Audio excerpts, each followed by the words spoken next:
Can't is not part of your vocabulary. If you just put your mind to it, you can do it. And you believe that? Yeah. That's the crazy thing is if you're never given limits, then you think, I can do anything. And if she could do anything, she wanted it to be this, what she saw her hero, Dominique Moceanu, doing on TV. There was just one problem.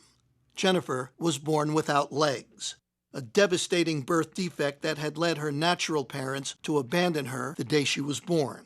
It bothered me to think that there was a little girl that was left at the hospital, and she had no legs, so I thought she needed a family that would love her and take care of her. Sharon and her husband Gerald brought her home to the tiny town of Hardinville, Illinois.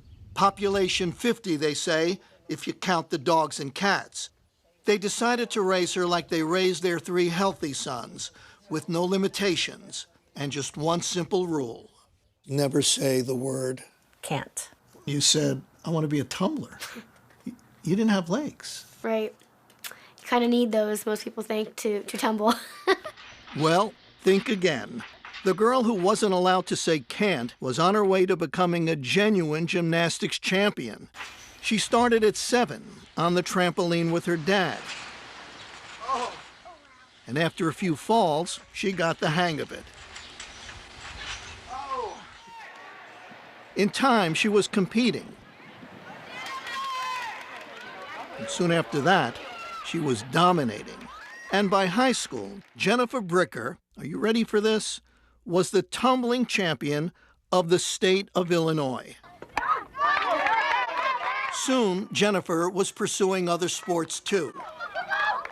Even one you'd figure she had absolutely no chance to play well, until it turned out she could steal the ball, even grab a few rebounds. And she could make baskets, too. She didn't consider herself handicapped.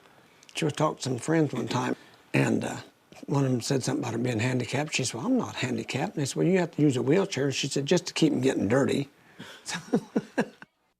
One day at age 16, out of curiosity, Jennifer asked her mother a question. Hey, is there anything that you, know about my adoption or biological family that you didn't tell me? I said, okay, but you got to sit down. And she said, Mom, I'm always sitting. And she said, maybe you should sit down. I said, okay, let me sit down. And she said, well, what's the big deal? Just tell me what my last name is. And I said, well, that's the big deal. And she said, what do you mean? And I said, your last name would have been Moceanu. I knew what that meant. I knew that Dominique Moceanu was my biological sister. When she finally tracked Dominique down, Jennifer wrote her a letter. Inside the envelope were adoption papers, a photograph, and a stunning piece of news. My biological last name is Moceanu. That line, I was just like, I can't believe this is happening. Everything was there. The evidence was there. Jennifer looked like the spitting image of my youngest sister, Christina. What a moment for anyone to even speak to their childhood idol, but for their childhood idol to be their sister, that's something. She told me she was an athlete in the letter.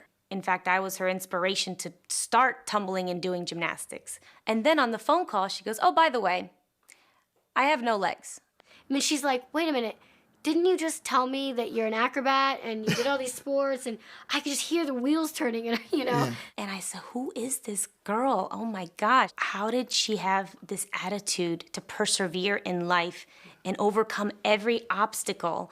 And she's my sister. Jennifer has moved out to Hollywood.